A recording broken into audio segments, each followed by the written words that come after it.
Bienvenue, chers fidèles de l'émission Majuscule Propos. Toujours encore un plaisir d'être avec vous. Aujourd'hui, nous allons parler de la jeunesse africaine, la jeunesse qui a pris le devant aujourd'hui, la jeunesse qu'on compte parmi les leaders d'aujourd'hui, mais également les leaders de demain. Alors qu'on se pose des questions sur le devenir de l'Afrique et surtout de relations entre l'Afrique et ses partenaires en international.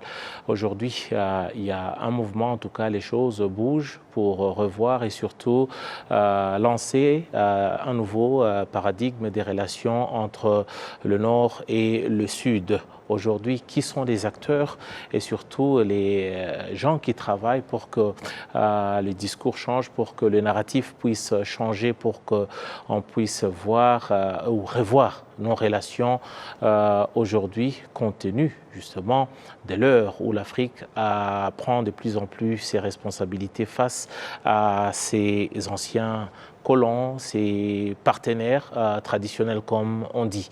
Aujourd'hui, nous assistons à un mouvement qui est né il y a de cela quelques temps, les Young Leaders, pour notamment revoir de ce qui est de la relation Afrique-France. On a longtemps parlé de France-Afrique, mais aujourd'hui on parle de Afrique-France. Je vois en tout cas certains qui sourient déjà par rapport à mon introduction. Aujourd'hui, c'est un mouvement dont les membres sont au Rwanda pour une visite, pour comprendre les tenants et les aboutissants, l'histoire, mais surtout tout ce qui inspire le leadership aujourd'hui au Rwanda, mais surtout les changements que le Rwanda essaie un peu de montrer l'exemple sur le continent, mais le Rwanda qui a aussi beaucoup à apprendre du continent. Et ensemble, comme on dit, The Africa we want, l'Afrique que nous voulons, c'est avec les efforts de tous. Ici, dans ces studios, je suis avec certains de membres de ce mouvement des jeunes. Nous sommes avec Oria Kije, qui est donc une Rwandaise.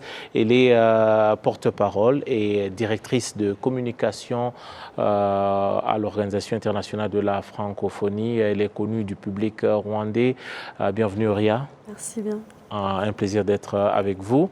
À côté de vous, nous sommes avec Medegan Onilo. Il est directeur de l'Agence nationale des cybersécurités, fondateur également de Epitech. Vous êtes béninois. Bienvenue chez nous. Merci beaucoup. Voilà, Bénin, un pays très très ami au Rwanda. Avec nous également sur ce plateau, nous sommes avec Kambiwa Nelly. Elle est de nationalité camerounaise, elle est franco-camerounaise et directrice mondiale plutôt de la responsabilité de l'entreprise et du développement durable à Sopra Banking, c'est ça? Tout à fait. Merci. Voilà, merci à tous les trois. J'aimerais tout d'abord, avant de plonger ou aller dans certains détails, comment comprendre ce nouveau départ, ce mouvement né il y a de cela de Young Leaders. C'est quoi l'objectif derrière? Alors, nous sommes, nous, des participants, donc candidats de cette promotion, dont les candidatures ont été lancées en 2023. Donc, nous ne sommes pas dans l'organisation, mais peut-être qu'on peut expliquer. Vous faites partie, voilà. En tout cas, vous bénéficiez. On bénéficie. Sinon, vous êtes sur le navire de ce mouvement. Donc, en fait, c'est une fondation qui a décidé de se mettre en place pour vraiment réunir des talents, des profils de jeunes compris entre 28 et 40 ans, dans différents secteurs d'activité, avec des positions importantes, en tout cas dans certaines structures, ou bien dans l'auto-entrepreneuriat, ou bien dans les services publics, dans l'art, dans toutes sortes de secteurs. Et donc nous, trois, sommes un échantillon d'un groupe qui compte au total 30 personnes et qui, donc à chaque promotion, le principe c'est que il y a à la fois des Africains qui travaillent sur le continent africain dans différents pays, qui travaillent en France, des Français qui travaillent en Afrique. En fait, on est tous liés par un intérêt en commun, celui de pouvoir repenser ou en tout cas réfléchir sur un meilleur partenariat, ou en tout cas peut-être de nouvelles pistes de façon de collaborer entre la France et le continent africain, basées sur plutôt la notion vraiment de partenariat efficace, en allant identifier des secteurs clés sur lesquels on pourrait, nous, à travers nos différents profils, jouer un rôle de plaidoyer, peut-être au travers des structures que nous représentons ou auprès de nos gouvernements. Voilà, ça c'est très bien. Peut-être aussi pour comprendre, c'est des jeunes qui ont déjà certaines responsabilités qu'ils portent. On a toujours parlé de l'Afrique, de la jeunesse qui est donc le futur de l'Afrique. Et malheureusement, on déplore que certains leaders qui disent ça, c'est depuis les années 60 qui disent, écoutez, la jeunesse, vous êtes le futur du continent. Dans certains coins, en tout cas, les jeunes n'ont pas forcément la place des responsabilités. Quelle lecture faites-vous aujourd'hui? Et surtout, j'aimerais savoir, vous personnellement, vous êtes béninois, c'est quoi l'intérêt, de manière personnelle, de pouvoir embarquer dans ce nouveau mouvement? Merci beaucoup. Donc effectivement, vous l'avez bien dit, hein, beaucoup de dirigeants répètent souvent cela sans pouvoir le mettre en application. Heureusement, on commence à avoir quand même de nouvelles dynamiques sur le continent, avec ce qui se traduit parfois par le retour des talents qui ont été formés à l'étranger, qui rentrent avec plus d'enthousiasme chez eux pour contribuer à la construction des nations auxquelles ils appartiennent. Et fort heureusement, certains dirigeants commencent à leur donner de plus en plus de place. Alors, effectivement, nous, on souhaiterait que ces choses-là, ces initiatives se généralisent sur tout le continent, mais ça va prendre du temps. Et des initiatives comme celle-ci participent, n'est-ce pas, à sensibiliser les dirigeants, à faire plus confiance à la jeunesse. Et moi, sur un plan personnel, donc effectivement, je pense qu'au Bénin, on fait partie des pays où la jeunesse commence à avoir une place de plus en plus prépondérante. Moi, personnellement, je tire de grands bénéfices de cette initiative, dans le sens où elle me met déjà en connexion avec 29 autres personnes qui sont toutes brillantes et qui sont disséminées sur tout le continent et en Europe et qui ont des impacts généralement même globaux. Mes initiatives personnelles, mes projets personnels peuvent être enrichis par leurs expériences, par les connexions qui sortent de là. Mais le deuxième canal d'enrichissement, c'est ce que nous voyons dans nos voyages. Le premier voyage s'est fait sur Paris, où nous avons pu rencontrer des autorités, rencontrer des projets, rencontrer des compagnies sur tout type de volets, financiers, historiques, géopolitiques, motivation, entrepreneuriat.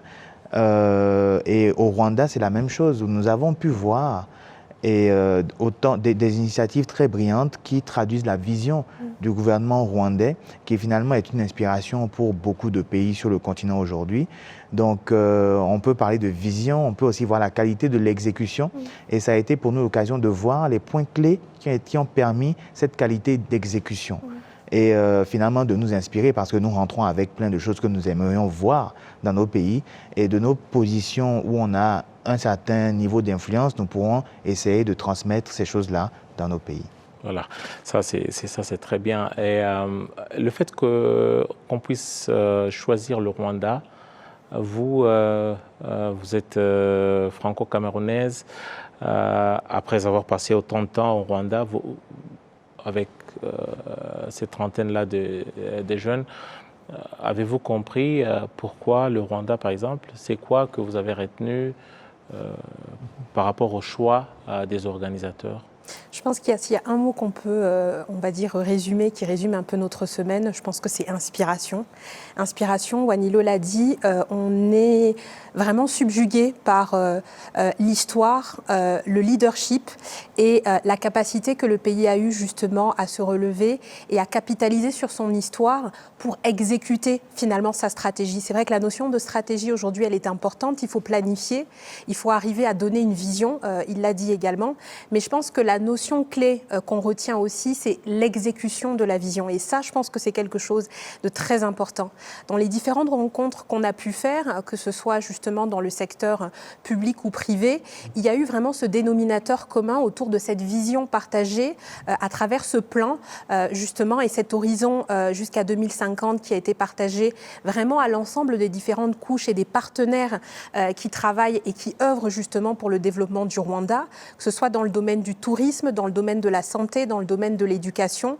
Et c'est vrai qu'avoir cet alignement et cette cohésion justement globale de ces différentes entités au service du pays, avec au cœur de tout cela la population, le peuple rwandais qui se met justement au travail et dans l'exécution de cette vision, je trouve que c'est quelque chose qui nous a énormément inspirés.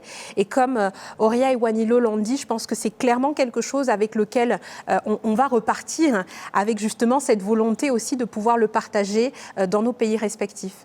Voilà, c'est très important. Oria, vous travaillez pour l'OIF, vous êtes jeune, vous êtes africaine.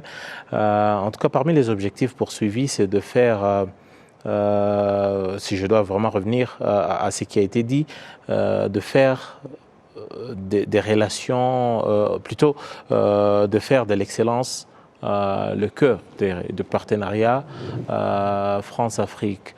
Vous qui travaillez notamment au niveau de la francophonie, parfois c'est une organisation qu'on taxe d'être au service de la France pour mieux contrôler l'Afrique. Est-ce que, ça ce sont en tout cas ce qui se disent dans les couloirs par moments, à tort et à travers, y a-t-il, vous, en tant que jeune africaine, des choses que vous avez à reprocher ou que vous aimeriez voir changer dans la manière d'appréhender ou les approches des relations de partenariat entre le continent africain et la France ou l'Occident de manière générale? C'est une vaste question. C'est vrai que l'organisation pour laquelle je travaille aujourd'hui a une image qui lui colle à la peau. Donc là, vous parlez à la personne qui est supposée changer cette image. Donc j'ai beaucoup de travail en effet en ce sens parce que je pense que c'est une lecture qui n'a plus lieu d'être en 2024. Ouais. On sait tous comment cette organisation est née. Elle est née au Sud déjà. Elle a été fondée par des hommes d'État des pays du Sud qui pensaient qu'avec un point commun qu'est la langue française, on pouvait aussi s'organiser. Et la particularité et être influent. Et la particularité de cette organisation aujourd'hui, et pourquoi moi, en tant que Rwandaise, j'ai candidaté, c'est que je pense que j'ai deux casquettes. Je suis à la fois dans une organisation internationale qui a cette particularité d'avoir quand même un lien très fort avec la France, mais également avec les pays africains, parce qu'on sait que les pays d'Afrique sont le plus gros bloc des États membres de l'OIF. Ça, c'est la première chose. Et avec forcément une relation privilégiée avec le pays qui est quand même le pays qui a donné la langue française et dont le siège, d'ailleurs, qui abrite le siège de l'organisation. La deuxième raison, c'est que je suis aussi rwandaise, panafricaine. J'ai travaillé pour ce pays pendant plusieurs années dans le gouvernement. Et donc, j'avais vraiment envie de pouvoir avoir cette expérience, déjà d'avoir le regard, le recul, c'est-à-dire de venir comme les autres young leaders, redécouvrir, même si j'ai jamais vraiment quitté, mais avoir un autre regard sur ce chemin que l'on a fait et pouvoir aussi connecter avec des personnes comme Wanilo, comme Nelly et comme tous les autres et après voir comment on peut implémenter aussi ça dans nos stratégies à l'OIF parce que nos publics principaux, c'est la jeunesse et les femmes. On ne le cesse de le répéter. C'est une organisation qui fait énormément d'actions dans le domaine de la coopération, notamment, et en particulier avec beaucoup de pays africains. Et en fait, on ne peut pas ignorer que l'avenir de nos pays et des relations entre nos pays viendra de la jeunesse.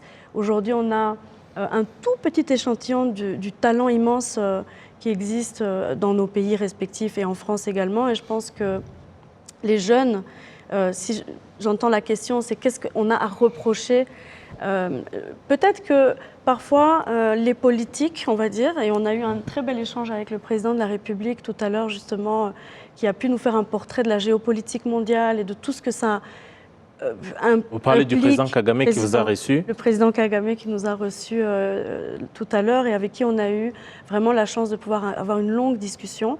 Je pense que ce que la jeunesse peut reprocher parfois aux politiques, mais je parle vraiment en général, c'est que parfois le politique peut prendre le dessus sur justement la mise en valeur des talents, des opportunités, des idées, de tout ce qui résonne et de tout ce qui peut émerger de cette jeunesse, de cette génération qui finalement ne demande qu'à voir le changement.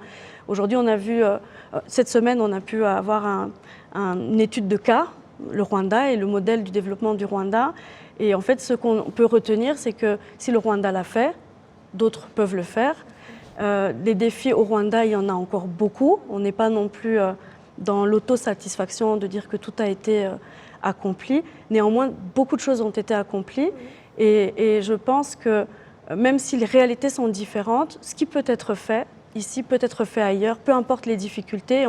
Et je pense que ce que les jeunes réclament, c'est de passer à l'action, de sortir des discours politiques. On a beaucoup, le président a vraiment insisté là-dessus. C'est bien de dire, mais c'est mieux de faire. C'est mieux de faire. Voilà. Et je dirais juste peut-être que voilà, ensemble on va plus loin. On dit souvent ensemble on va loin, seul on va vite. Mais la plus-value de cette organisation et de ce voyage, c'est qu'en fait on se connecte les uns aux autres. Wanilo, j'aimerais bien que vous puissiez rebondir là-dessus également. C'est quoi le regard que vous portez justement à cette relation et surtout des choses que vous, ne parlons pas de que vous reprochez, mais que vous aimeriez voir être faites différemment? Très bien. Merci pour la question. Elle me fait penser à deux grands hommes pour qui j'ai beaucoup de respect. Ouais. Et donc, il s'agit du président Talon, le président du Bénin, et du président Kagame, qui ont le même discours dans le sens où il faut qu'on se débarrasse, nous, Africains, de certains complexes. Personne n'ignore l'histoire aujourd'hui, en tout cas ne devrait ignorer l'histoire, on la connaît. C'est même un devoir de la connaître bien, que les responsabilités soient bien situées. Mais de rester figé sur ces positions-là, aujourd'hui, ne nous permettra pas d'avancer. Et il faut qu'on ait des rapports. Je pense personnellement qu'aujourd'hui, l'autarcie n'est plus la solution pour les pays africains pour se développer, c'est-à-dire se couper de tout lien et puis se développer en interne. Je ne suis pas sûr que ce soit la meilleure solution. Donc il faut qu'on arrive à coopérer avec tous les autres pays. Et d'ailleurs, ce n'est pas forcément, en tout cas, aucun pays du monde ne peut prétendre à cela, à l'autarcie. Et justement, mais il faut justement savoir coopérer. Et savoir coopérer n'est pas facile quand on a des complexes de vous nous avez fait ceci, vous nous avez fait cela, vous devez réparer. Et on va Lorsque vous dites coopérer, par exemple, oui. Vous faites allusion à une relation égale à égale? Alors, il faut être honnête, nous ne sommes pas égaux. C'est-à-dire qu'il y a des plus puissants que d'autres. Mais ça n'empêche pas qu'on se respecte. Ça n'empêche pas qu'on ait des intérêts sains qui régissent ces relations-là. Et vraiment, encore une fois, on a deux clés. Se décharger des complexes et avoir confiance en nos talents. C'est-à-dire qu'aujourd'hui, des jeunes Africains sont capables de s'asseoir autour de la table et d'échanger techniquement avec des Européens, des Américains, des Asiatiques, sans qu'il y ait de différence de niveau dans la compréhension. Faire confiance à cette jeunesse qui est capable de conduire les choses de cette manière-là peut vraiment permettre de tirer la meilleure substance des coopérations. Aujourd'hui, voyez-vous, je pense même qu'il y a un peu de... comment dire, on se perçoit mal. Quand on dit que de nos présidents, certains sont des pantins, c'est sous-estimer l'intelligence de certains de nos présidents qui, finalement... Cette généralisation-là, elle est dangereuse, elle n'est pas forcément juste. Parce qu'aujourd'hui, il est compliqué de les piéger comme ça pouvait se voir il y a 30 ou 40 années. C'est compliqué de les piéger, pour certains en tout cas auxquels je pense. Donc il faut qu'on ait plus de confiance en nous-mêmes, en nos talents, pour avoir des relations vraiment saines avec les partenaires. Et peut-être aussi, aujourd'hui, lorsqu'on parle de cette relation-là, on a l'impression que l'Afrique a du mal à se détacher de son passé douloureux. Est-ce que le fait de trop regarder dans le rétroviseur, ça nous recale, ça nous empêche d'avancer et de voir les choses peut-être sous un autre angle? Et je pense que c'est tout l'intérêt et tout l'enjeu finalement de ce programme et de l'impulsion qu'on veut aussi apporter. Ça va vraiment être de regarder devant. Il y a une phrase qu'a partagée le président tout à l'heure et qui faisait justement référence au futur. Kagame. Tout à fait. Dans l'échange l'échange privilégié qu'on a pu avoir avec lui, c'est pour pouvoir construire son futur. Il faut déjà être conscient aujourd'hui de son présent. Le passé en fait partie, bien entendu. C'est quelque chose que l'on doit intégrer, mais c'est pas forcément quelque chose chose sur lequel on doit systématiquement s'arrêter. Wanilo le disait tout à l'heure, on a un passé, une relation très forte entre les pays africains et la France. Ceci étant, il faut maintenant se tourner vers l'avenir et voir comment préparer l'avenir en prenant compte justement des éléments concrets qu'on a aujourd'hui. Et quels sont-ils? L'un des premiers éléments clés, et on l'a redit tout à l'heure, c'est vraiment sa jeunesse. Ça va vraiment être au travers de sa jeunesse qu'on va pouvoir investir, booster, accélérer et changer justement cette vision et ce paradigme autour des relations entre la France et les pays africains.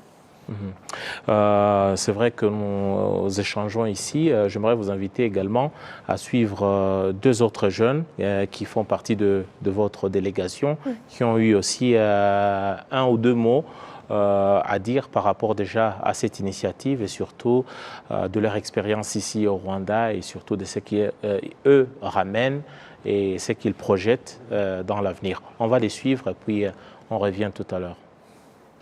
J'ai appris qu'avec de la vision, du travail, de la consistance, on pouvait mettre en œuvre stratégiquement une vision dans tous les domaines économiques. Nous avons rencontré des personnes incroyables qui maîtrisent leur sujet dans tous les domaines, que ce soit la tech, le tourisme, la recherche de financement. Et vraiment, c'est très inspirant. Je suis malienne. Je suis également française et le Rwanda est vraiment un modèle. Et j'espère que sur le volet économique, sur la vision, la stratégie, les autres pays africains sauront s'en inspirer. Et nous, en tant que young leaders, on est aussi des porte-flambeaux.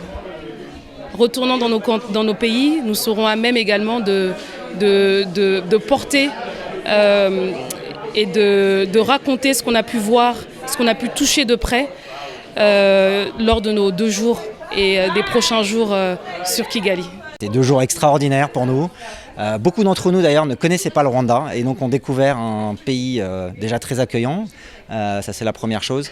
Mais surtout on a été impressionnés par quelques qualités qu'on a retrouvées tout au fil de ces 2 jours et des échanges qu'on a pu avoir avec les acteurs économiques rwandais. La première chose c'est le leadership, l'importance de ce leadership qui est incarné aujourd'hui et qui aussi a réussi à montrer cette responsabilisation que tous les acteurs doivent avoir, l'accountability dans les actions qu'on doit mener avec des KPIs qui sont bien définis, des objectifs précis à la fois à long terme à horizon 2050, mais également dans les 3-6 prochains mois et sur des plans triennales à 5 mois déclinés par secteur d'activité.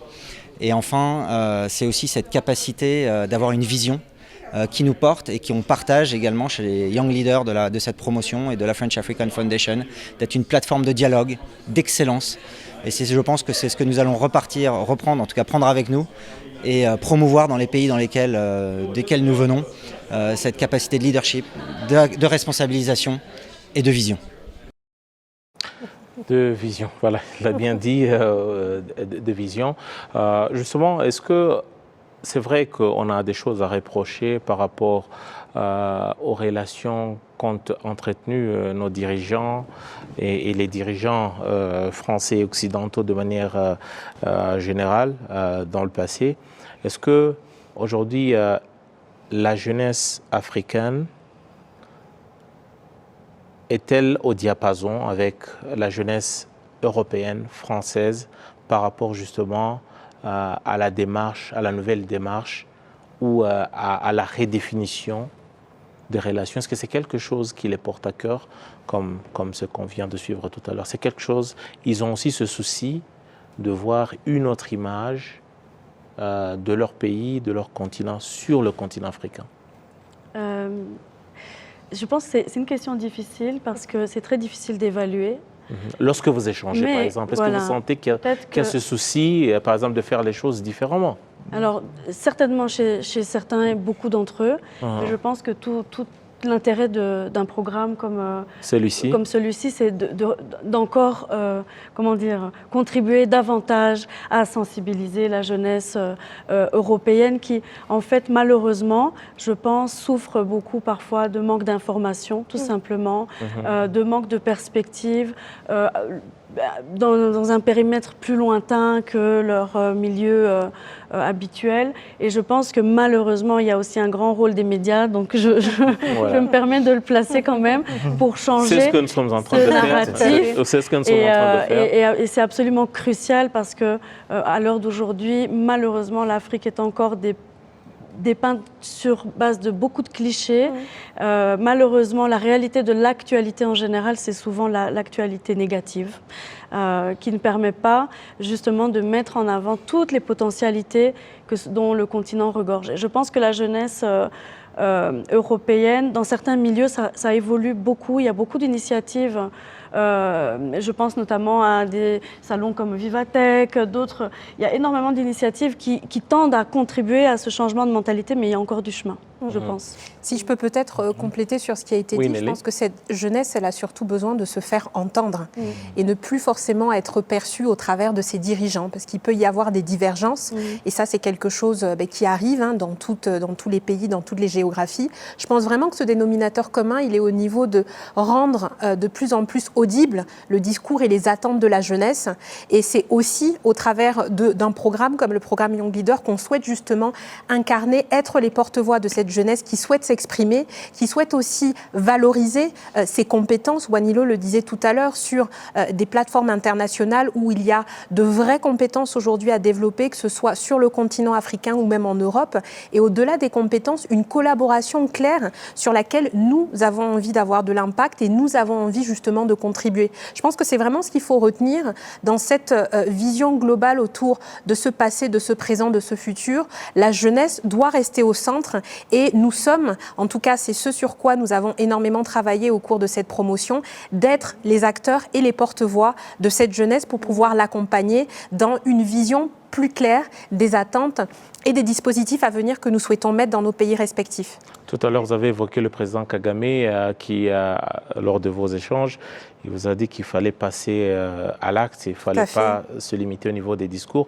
Et maintenant, lorsqu'on parle du président de la République, un autre chef d'État l'a dit, je cite, le rendez-vous du donner et du recevoir. C'est ça, c'est très important. L'ancien président Senghor qui a évoqué la notion du rendez-vous du donner et du recevoir. Qu'est-ce qu'aujourd'hui, par exemple, nous, les jeunes Africains, avons à proposer à la table lorsque nous voulons avoir la voix, nous voulons être égaux, nous voulons. Qu'est-ce que nous, on apporte ? On parle par exemple des compétences, vous avez bien évoqué. Quelles sont les compétences aujourd'hui dont nous sommes armés pour hausser la voix, pour réclamer des choses? Alors, si je peux me permettre de proposer des réponses. Déjà tout à l'heure, oui, les deux jeunesses, autant du côté, disons, occidental, nord, et la jeunesse africaine, sont alignées parce qu'elles ne se sentent plus forcément représentées par la conduite que les gouvernements ont de leur futur.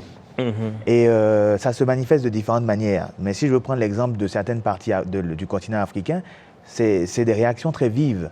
Et souvent, les relations avec des pays comme la France, par exemple, sont remises en cause assez violemment. Parce que la jeunesse veut autre chose. Que veut la jeunesse? Et que propose la jeunesse? Voilà, c'est ça. Un avenir comme tout le monde. Un avenir comme tout le monde. Mais qu'est-ce qui est, à part pointer du doigt la personne qui est en externe, va nous ralentir? Il faut aussi qu'on regarde en interne comment nos dirigeants conduisent les pays. Et ça, le Rwanda en est un exemple. Même si on n'a pas beaucoup d'argent, même si on part de loin, la bonne gouvernance peut faire des miracles, peut soulever des montagnes. Et c'est ce que nos jeunes demandent. C'est ce qu'ils mettent sur la table, c'est ce qu'ils demandent. Mais quand on a déjà la bonne gouvernance, on a les moyens d'aller chercher d'autres atouts tels que les compétences. Et aujourd'hui, les compétences dont on parle, c'est celles qui vont nous permettre d'aborder les défis de demain. On parle de... Donc pour vous, fini les discours du genre continent riche en flore et en faune, continent riche en sous-sol. ça ne s'exploite pas tout seul. Voilà. C'est-à-dire que la richesse, ça fait des dizaines d'années qu'on la voit, qu'on la vend, que les autres l'exploitent et s'enrichissent, sauf que ça ne nous profite pas forcément. Donc, comment faire pour pouvoir transformer ça et tirer la vraie valeur de cette bénédiction que nous avons? C'est les compétences, c'est la matière grise. Lorsque vous dites compétences, Oui. par exemple, Madame Oria, on évoque forcément l'éducation, le système d'éducation. Est-ce que, par exemple, on reproche à nos pays d'avoir des programmes qui sont devenus presque obsolètes, qui ne s'adaptent plus au temps et qui ne permettent pas à la jeunesse d'acquérir des connaissances ou de s'armer des connaissances. Est-ce que, par exemple, avec votre organisation, l'EIF, c'est des choses aujourd'hui dont vous tenez compte en vous disant Absolument. nous devons passer par une éducation qui puisse préparer ou en tout cas armer? Absolument. Je pense que c'est un des domaines dans lequel d'ailleurs on est le plus actif. On a un institut basé à Dakar pour l'éducation et la formation. Et on attaque ce problème dès la base, c'est-à-dire dès l'éducation des tout petits enfants, avec plusieurs programmes, notamment en lien avec comment on garde, comment on s'assure de la poursuite de la scolarité, de l'intégration des enfants dans la scolarité à travers leur langue nationale, d'abord, pour ensuite passer à la langue française, parce qu'on s'est rendu compte qu'il y a beaucoup de décrochage scolaire dans nos pays et que partir déjà de la langue qui est parlée à la maison, déjà permet l'intégration scolaire et la réussite. Ça, c'est juste un exemple pour vous dire que l'éducation, c'est bien évidemment la clé de tout. Aujourd'hui, on en a beaucoup parlé. Un de nos plaidoyers, d'ailleurs, qu'on a porté auprès du président de la République du Rwanda, était porté sur l'éducation. Et il nous a dit quelque chose de très fort en témoignant sur le Rwanda dans ses premières années de reconstruction, qui manquait cruellement de tout, de toutes sortes de compétences. Dans ce pays. Voilà, il n'y avait aucune compétence dans aucun domaine, et il nous a partagé ces périodes où le Rwanda a envoyé beaucoup de jeunes, des centaines de jeunes étudier en Inde, en Afrique du Sud, avec des partenariats. Il nous a dit quelque chose de très fort. Il a dit: beaucoup ont questionné ces programmes en disant mais ils ne vont pas revenir, ils vont aller apprendre, vous allez financer leur formation et ils ne vont pas revenir. Et il a dit quelque chose vraiment, moi, qui m'a beaucoup touchée. Il a dit: même si j'investis dans 500 jeunes, ce ne sera jamais perdu. Investir dans l'éducation n'est jamais perdu. Et même si que 40 d'entre eux reviennent, eh bien, j'aurai 40 personnes éduquées qu'il n'y avait pas avant. Et donc ce sera toujours une richesse pour le pays. À titre personnel, moi je pense, je voulais juste compléter en disant que les jeunes ont besoin de quoi? Les jeunes ont besoin d'être motivés et ils ont besoin d'être engagés. Quand effectivement on est brillant, alors pas pour dire qu'on est tous brillants, mais quand on a eu la chance d'avoir une éducation de qualité, on peut être attractif pour d'autres structures qui vont mieux nous rémunérer à l'étranger. On nous appâte, on veut nous séduire, on veut on nous décourage à venir travailler pour nos pays. Et je pense qu'au Rwanda, la particularité du succès de ce pays, c'est qu'avec ce leadership fort dont on a tous bénéficié, toute ma génération, et celle même un petit peu avant, et je pense que ça continue aujourd'hui, ont été prêts à sacrifier des salaires attractifs, alléchants, pour venir servir ce pays, parce qu'il y avait une motivation, une vraie motivation de se dire: je vais contribuer et ça va tôt ou tard me servir aussi sur le plan personnel. Je ne pense pas qu'on parle d'un engagement complètement désintéressé, mais néanmoins c'est un win-win. On sert le pays et le pays nous le rend, et ça contribue à développer. Wanilo, voilà, je voulais compléter par rapport à votre question sur les compétences. Oui. Donc, vous voyez, c'est vrai qu'aujourd'hui, on fait des focus sur les compétences telles que le numérique, la médecine, les finances, etc. Mais par exemple, au Bénin, on a mis un focus sur la formation technique et professionnelle pour, comme vous l'avez dit, aligner les programmes sur les besoins réels du moment. Et donc, aujourd'hui, on fait plein d'écoles des métiers, en commençant par même les lycées techniques professionnels, l'école des métiers, que ce soit dans la mécanique, l'ingénierie, le tourisme, etc., pour être prêt à avoir des compétences qui vont être adéquates à la vision dans laquelle le pays s'engage. On part sur, par exemple, utiliser le tourisme comme un vecteur de développement, mais il serait fou de ne pas former des gens qui seraient capables d'alimenter cette industrie-là du tourisme. La même chose pour les constructions que nous voulons faire, pour les capacités de réalisation sur place qu'on veut développer en électronique, en mécanique, etc. Donc, pour le sujet pile des compétences, il faut aussi qu'on ne fasse pas le focus que sur les métiers les plus pointus, mais qu'on fasse aussi des choses dont le quotidien a besoin. Justement, cette question, par exemple, de l'exportation des cerveaux africains, et aujourd'hui, vous pensez aussi que nos pays doivent mettre en place, ou quelles sont par exemple les stratégies que vous proposez, vous, pour justement éviter cette exportation-là des cerveaux qui devraient bâtir, construire ce continent? C'est une très bonne question, mais je pense que peut-être, avant de répondre directement, je pense qu'on ne peut pas forcer les gens à faire des choses qu'ils n'ont pas envie de faire. S'ils ont envie de partir, ils partiront. Par contre, je pense que ce qui est important de retenir, et Auréa l'a dit aussi tout à l'heure, c'est vraiment sur cette crise de sens qu'on a traversée et qu'on est aussi en train de traverser aujourd'hui. C'est dans le cadre aussi un petit peu du Rwanda. Je veux juste donner un petit exemple sur cette semaine juste extraordinaire qu'on a passée, parce que Maïmouna le disait dans les témoignages, elle fait partie des Young Leaders également. En quoi vraiment c'est extraordinaire? On a eu un témoignage hier des équipes de la fondation Imbuto, donc portée aussi par la Première Dame, avec 3 témoignages de personnes qui nous disaient un petit peu pourquoi aujourd'hui ils se retrouvent à être impliqués en fait au sein de la fondation.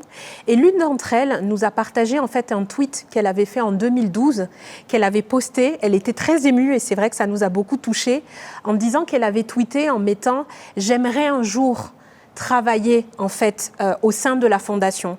Elle n'était pas au Rwanda, elle était à l'étranger, donc peut-être elle avait pu peut-être bénéficier d'un parcours ou en tout cas d'un accompagnement dans un pays étranger, mais il y avait déjà cet appel et cette volonté justement de vouloir contribuer, de vouloir être actrice de son propre pays. Je pense que ça, c'est la puissance vraiment aujourd'hui que nous souhaitons transmettre aussi à cette jeunesse, cette volonté d'aller au-delà finalement de nous-mêmes et d'être une actrice et un acteur du changement de notre pays. Ça, c'est une force et je pense l'une des plus grosses forces que le Rwanda aujourd'hui a et a su déployer. Maintenant, au niveau panafricain, on va dire, je pense que c'est aussi un exemple d'inspiration sur lequel on doit s'appuyer pour le partager dans nos pays respectifs, pour témoigner aussi de ces histoires. Et c'est là où j'en reviens finalement à cette notion de rôle modèle, parce qu'on ne peut pas être ce qu'on ne voit pas, il faut le rendre visible.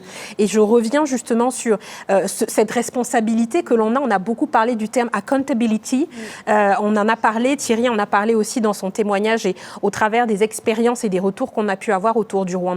Je pense que c'est aussi notre responsabilité en ayant cette chance d'avoir pu faire partie de ces 30 jeunes. Je rappelle quand même que le programme aujourd'hui, c'est 30 jeunes qui ont été sélectionnés sur près de 3000 candidatures. Donc c'est pour vous montrer finalement la dimension des jeunes, que ce soit venus de France ou d'Afrique, bien sûr, d'avoir du leadership, d'avoir de l'impact et de vouloir aussi changer ce paradigme.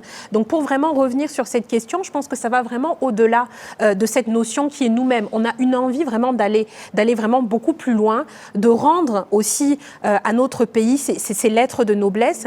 Et je pense que c'est au travers de ces témoignages, de ces parcours, de cette vision aussi qui nous permet de se dire que c'est possible, que ça va nous donner du courage, de l'espoir, de l'envie et de la persévérance pour ne pas juste être dans la planification, dans la stratégie, mais surtout dans des exécutions et des éléments vraiment concrets qui nous permettent d'avoir des exemples à partager au travers de nos pays. Voilà, pour terminer, parce qu'il nous reste quelques 2 minutes, une initiative, la French African Foundation, initiative créée en 2019, c'est ça.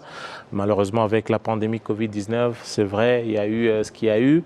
Pensez-vous que cette initiative puisse, en étant réaliste et optimiste bien sûr, d'ici peu, on peut voir les fruits d'une telle initiative? Auréa? C'est ce qu'on espère, vraiment. Et on va y travailler, je pense, collectivement. Je pense qu'on a tous noué un réseau qu'on va continuer de chérir et d'entretenir. De quoi, par exemple, une telle initiative a besoin dans chacun des pays africains pour porter ses fruits, pour justement être ce vecteur-là de changement et surtout... L'initiative telle qu'elle est conçue aujourd'hui contient les fruits de sa propre pérennité. C'est-à-dire que, par exemple, là, nous avons rédigé un manifeste sur 3 grands axes de travail entre la France et les pays africains, qui est remis aux 2 présidents qui parrainent l'initiative, donc le président Kagame et le président Macron. Et l'idée pour nous et la Fondation, c'est de pousser à la mise en œuvre de projets concrets, n'est-ce pas, issus de ce manifeste-là. Et ça, c'est justement vraiment des choses qui peuvent être démarrées par une promotion d'une année et poursuivies par des promotions des années qui suivent. En tout cas, merci beaucoup. Espérons que ceci va apporter du positif et surtout ce dont notre continent a besoin. Merci à tous les trois d'être venus et surtout, nous espérons que vous rapportez beaucoup du Rwanda et des choses dont le Rwanda a aussi besoin de ces jeunes Africains qui viennent et qui aujourd'hui partagent leur expérience et pour tout cela pour une Afrique que nous voulons, the Africa that we want. Ça, c'est très important. Merci beaucoup et sentez-vous chez vous. Merci beaucoup. Merci. Voilà. Merci à toutes les équipes au niveau de la régie. L'émission, c'est Majuscule Propos. Je suis Eddy Sabiti. J'aurai tout le plaisir de vous retrouver très prochainement pour un nouveau numéro Majuscule Propos.